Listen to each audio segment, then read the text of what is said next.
بسم اللہ الرحمن الرحیم سیدنا کریم صلی اللہ علیہ وسلم۔ ناظرین السلام علیکم ورحمۃ اللہ وبرکاتہ۔ ناظرین، اپنی زندگی کا ایک واقعہ آپ کی خدمت میں پیش کرتا ہوں، اس سے آپ کو کامیابی کے حوالے سے کئی نکات ملیں گے۔ واقعہ کچھ یوں ہے کہ میں 5ویں کے امتحان میں فرسٹ آیا۔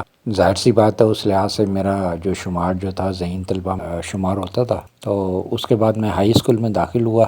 اس میں داخلہ ملتا تھا، وہ میرٹ پہ ملتا تھا۔ داخلہ ٹیسٹ پاس کیا تو مجھے بھی وہ داخلہ مل گیا۔ وہاں پر مختلف اسکولوں، پرائمری اسکولوں کے ذہین ترین طلبہ جو تھے وہاں پر داخل ہوئے۔ ان کے ساتھ مقابلہ ایک بہت بڑا چیلنج تھا۔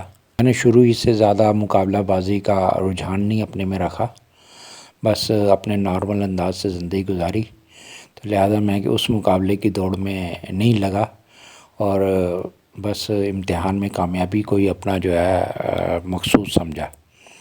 لہذا وہ سلسلہ چلتا رہا۔ میں 6ٹھی 7ویں 8ویں 9th اور 10th، اس وقت صرف یہ ہوا کرتا تھا کہ 9th اور 10th کا اکٹھا امتحان جو ہے بورڈ کا ہوتا تھا، اور جو 9th کا امتحان تھا وہ انٹرنلی ہوا کرتا تھا۔ 9th کے امتحان میں بھی کوئی اتنا جو ہے زیادہ توجہ نہیں دی، اور 10th میں پہنچ گیا۔ اب جو تھا میٹرک کا جو امتحان تھا وہ بورڈ کا تھا۔ ایک روز کسی وجہ سے میرے جو ٹیچر تھے انہوں نے میرے والد کو ساتھ لانے کے لیے کہا۔ میں جب اپنے والد کو اپنے ساتھ لے کر گیا تو میرے ٹیچر نے انہیں کہا کہ آپ جو ہے نا اپنے بیٹے کو کسی اچھی جگہ پہ ٹیوشن ڈالیں، اچھے طریقے سے پڑھائی کر سکے اور یہ جو ہے انشاءاللہ تعالیٰ اچھے نمبروں سے کامیاب ہوگا۔ میں جو تھا یہ بات سن کے بہت خوش ہوا کہ میرے ٹیچر کو جو ہے میری بڑی فکر ہے، وہ میری کامیابی کے لیے ہیں، کتنے پر امید ہے۔ تو میرے دل میں ایک جو ہے جذبہ پیدا ہوا۔ اب آپ اس نقطے کو نوٹ کر لیں کہ کامیابی کے لیے، آگے بڑھنے کے لیے اگر آپ کو ایک پش اپ کی ضرورت ہوتی ہے۔ اب وہ پش اپ کون دے؟ وہ آپ کے والد یا والدہ بھی ہو سکتے ہیں، کوئی آپ کا دوست بھی ہو سکتا ہے، کوئی موٹیویشنل اسپیکر بھی ہو سکتا ہے، اور کوئی بھی شخص جس سے کہ آپ وہ جو ہے تحریک حاصل کر سکتے ہیں، وہ پش حاصل کر سکتے ہیں آگے بڑھنے کے لیے۔ وہ آپ کے ہم جماعت بھی ہو سکتے ہیں، تو جن سے آپ کو پش مل سکتا ہے۔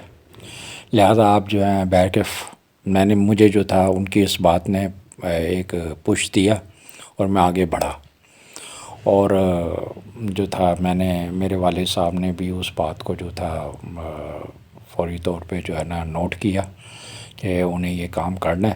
انہوں نے پھر میں جب گھر پہنچا تو چھٹی کر کے، تو میرے والد صاحب نے مجھ سے پوچھا کہ بھئی آپ جو ہے نا جہاں پر بھی ٹیوشن پڑھنا چاہو دیکھ لو، جہاں بہتر سمجھو۔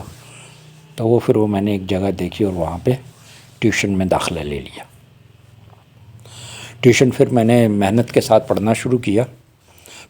محنت تو میں پہلے بھی اپنے حساب سے کیا کرتا تھا، لیکن وہاں جو تھا میرے ذہن میں جو تھا میٹرک کا اور جو ہے نا بورڈ میں امتحان، یہ سارا جو ہے نا ذہن میں گھوم رہا تھا۔ تو میری پوری کوشش ہوتی تھی کہ جو ہے ٹیوشن میں پڑھوں، میں اسے ڈیلی بیس پہ جو ہے اس سارے کام کو کر لوں۔ اب وہ امتحان کے دن جو تھے قریب آ رہے تھے، اور صرف چند ماہ جو ہے نا امتحان کے رہ گئے تھے۔ اب میں جو تھا بہت زیادہ بے چینی کا شکار تھا۔ ایک روز میں نے اپنے جو استاد محترم تھے ان سے عرض کیا کہ سر ذرا مجھے جو ہے نا کچھ ٹپس دیں کہ میں جو اس لحاظ سے تیاری کر سکوں۔ تو انہوں نے کہا کہ آپ ایسا کرو کہ آپ جو ہے نا جلد سونے کی نہ عادت ڈالو۔ یہاں سے آپ جو ہے نا چھٹی کے بعد جو ہے نماز عشاء وغیرہ پڑھنے کے بعد جو ہے نا کھانا کھا کے آپ سو جاؤ، جاگو نا۔ پھر اس کے بعد جو تھا جب آپ جو ہے نا 2-4 گھنٹے کی نیند پوری کر لو، تو پھر آپ جو ہے نا کوشش کرو کہ جتنی جلدی اٹھ سکتے ہو اس وقت اٹھ جاؤ۔ تو پھر اس کے بعد آپ پڑھائی کرو، کیونکہ صبح کا وقت جو ہے جب پڑھائی کی جاتی ہے نا وہ بہت اچھی طرح یاد رہتی ہے۔ میں نے ان کی بات کو پلے باندھ لیا اور میں نے اس پر عمل کیا۔ میں اپنے گھر آیا اور آ کر میں نے جو تھا نا اپنا شیڈول چینج کر دیا